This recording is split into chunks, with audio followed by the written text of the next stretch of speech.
महर्षि उड़िया बाबा को भी एक उपासक ने प्रश्न किया था कि महाराज जी, मन कैसे रुके? तो उड़िया बाबा ने उत्तर दिया, नियम पालन से।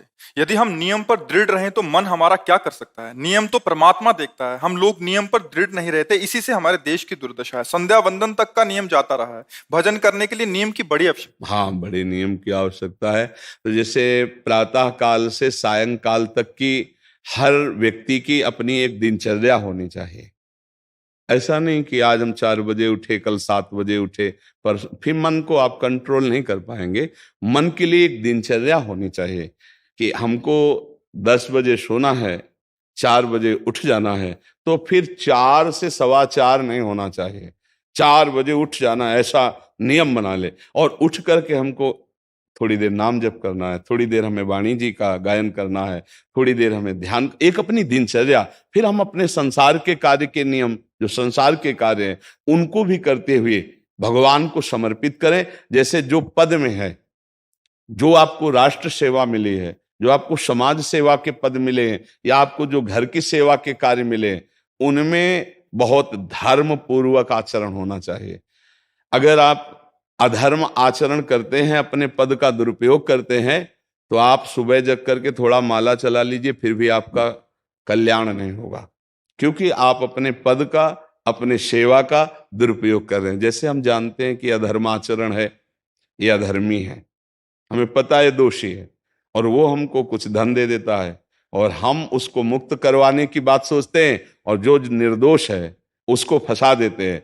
अब तुम चाहे जितना माला चलाने की कोशिश करो या दान पुण्य करो, वो तुम्हारा अधर्म आचरण, वो अधर्म का धन तुम्हें सतमार्ग में नहीं जाने देगा। नियम लेना चाहिए कि जिस पद में है, जिस धर्म में है, जिस कर्तव्य में है, चाहे कुछ भी हो जाए, हम अपने कर्तव्य से विमुख नहीं होंगे। जितना जप महान है, उतने कर्तव्य महान है। दोनों बातें समझना है। जब माला फेरा और इसके बाद बेईमानी, अधर्माचरण, इनका कोई नियम नहीं है कि हमें कैसे चलना है, तो वो माला काम नहीं कर पाएगा, क्योंकि उसका तभी सत्य भाव माना जाएगा माला जपला जब धर्माचरण है। धर्माचरण नियम से। बोले वो बड़े कट्टर नियम वाले हैं, उनको घूस नहीं, आप उनको भयभीत करके नहीं काम करवा सकते, प्रलोभन में काम नहीं करा सकते। ये हमारी गृहस्थी है ना, तो गृहस्थी के पालन के लिए धन चाहिए, और धन के लिए हम धर्म को आगे रखें, धन को नहीं। धर्म को, हमारा कर्तव्य क्या, प्रायः जैसे पूज्य बाबा ने कहा, आज हमारे देश में बहुत दुर्दशा हो रही है। दुर्दशा हो रही, क्यों? क्योंकि सब अपनी जगह से गलत हो रहे हैं। अगर अपनी जगह हम ठीक रहे तो हमारी दुर्दशा नहीं होगी। हमारा भजन कम होगा, लेकिन हम धर्म से चल रहे हैं तो हम विजयी होंगे। हम भगवान को प्रसन्न कर सकते हैं, क्योंकि हमें जो कार्य मिला है वो भगवान का ही कार्य, सृष्टि भगवान का कार्य। जैसे नए बच्चे कुछ वकालत पढ़ रहे थे, तो यहाँ के प्रश्न किया था कि हम जानते हैं कि वो दोषी नहीं है, हम जानते हैं कि वो दोषी है, पर दोषी हमें पैसा दे रहा है, तो हम वकालत पढ़ी इसीलिए, हम उसको जिताएंगे, तो ये क्या कोई पाप है? तो उनका खुला पाप है। बोले नहीं, हमारी कोई ऐसा कंपनी दो, ऐसा कुछ बोले कि हमारी कंपनी को ये सिखाया जाता है, तो हमको तो ये करना ही होगा, अगर नहीं करेंगे तो हमारी वकालत का मतलब क्या रहा? तो नहीं, वकालत का मतलब अधर्मी को मुक्त करवाना नहीं है। वकालत का मतलब अधर्मी के सबूत एकत्रित करके उसको दंड दिलवाना है, और धर्मात्मा को मुक्त करवाना है। अब इसके लिए आपके पास अर्थव्यवस्था अगर कमजोर भी है, तो धर्म व्यवस्था आपकी पूरी है। धर्म व्यवस्था ठीक है तो परिवार स्वस्थ रहेगा, सुखी रहेगा, भगवान आप पर प्रसन्न रहेंगे। अच्छा, फिर हमने तर्क रखा कि जैसे आपकी बहन के साथ कोई गलत व्यवहार करे, आपको पता है, और वो आपको 10 लाख रुपया घूस दे, तो क्या आप उसका पक्ष लेंगे? नहीं। तो फिर दूसरी बहन के साथ किया है।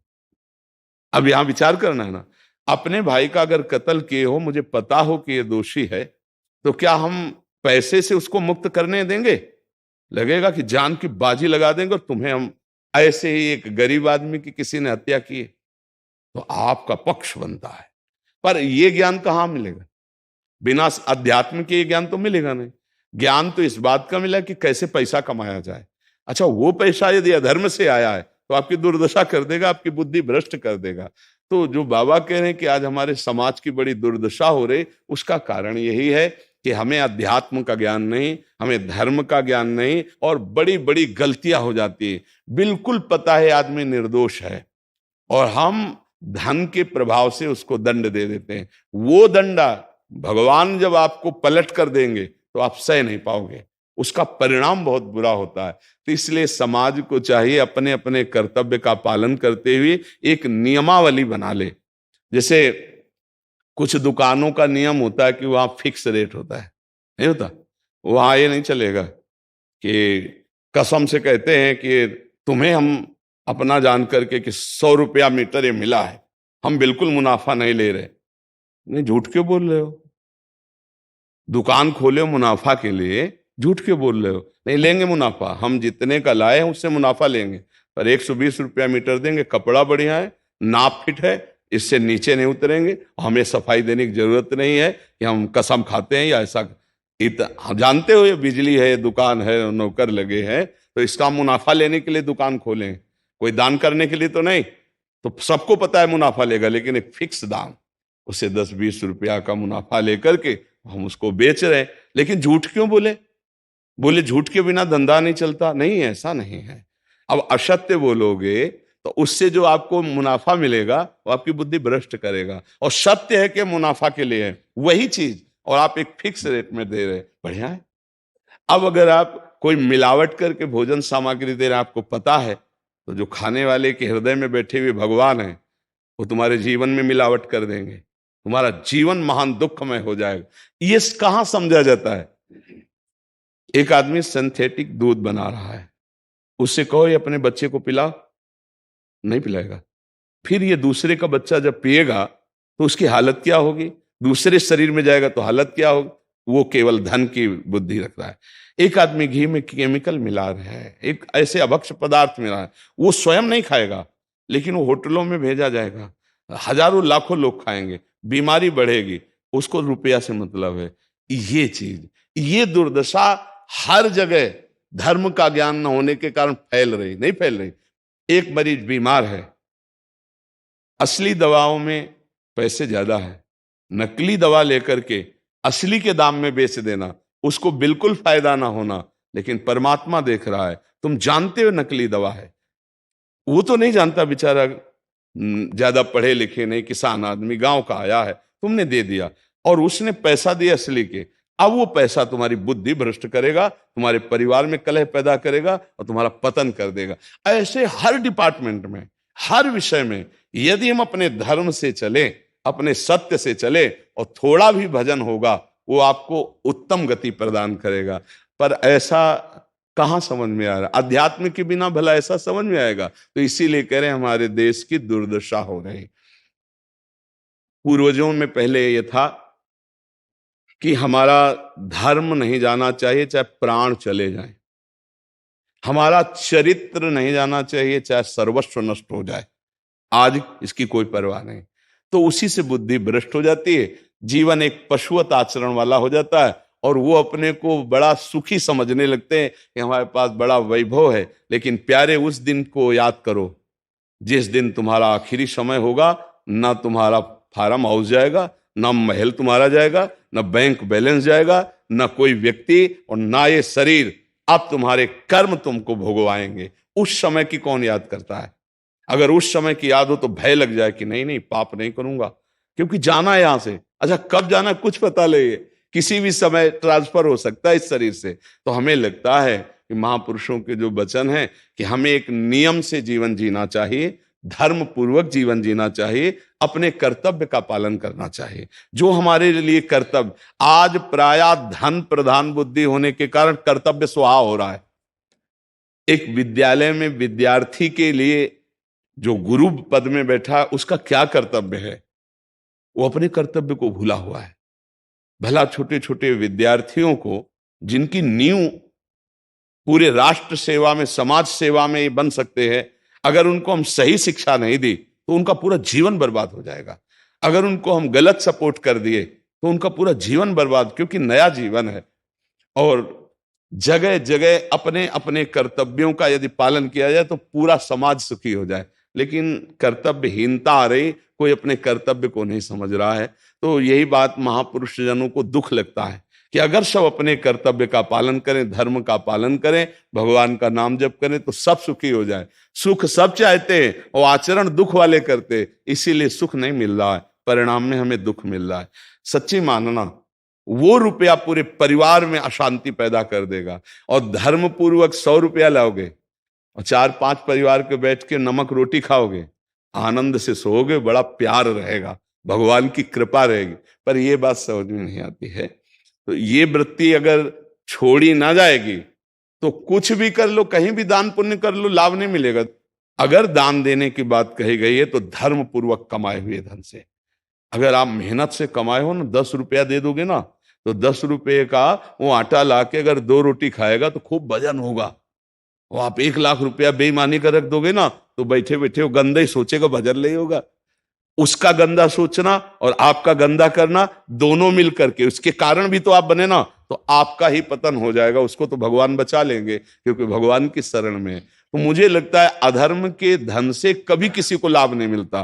तो अपने कर्तव्य का पालन करते हुए यदि नाम जप किया जाए तो बहुत जल्दी हमको लाभ प्राप्त हो जाए।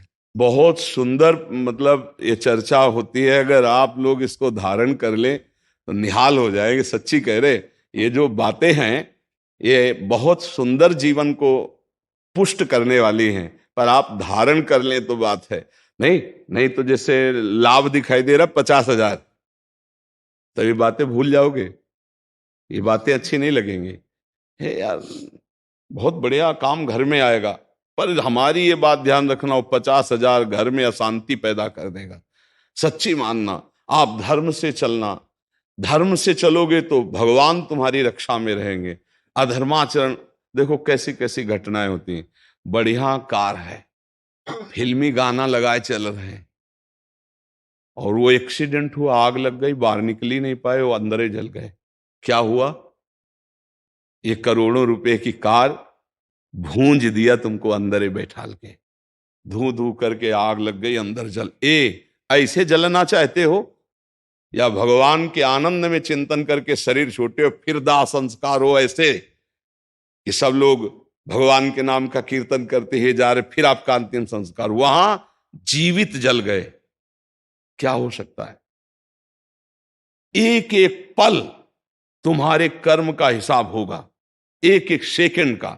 ऐसे कर्म करो कि हमारा अच्छा हिसाब हो, बुरा हिसाब। ये मत समझो कोई देख नहीं रहा, वो देख रहा है, जिसको हिसाब करना है वो देख रहा है। उसके लिए कोई वकील या किसी सबूत की जरूरत नहीं होती, वो सर्वांतर्यामी आपके अंदर बैठे ही देख रहा है। तो सदैव जैसे सत्संग सुन रहे हैं, तो अगर हाथ जोड़ के प्रार्थना है, थोड़ी भी बात मान लोगे तो आप सच्चे सुख के मार्ग में चलने लगोगे।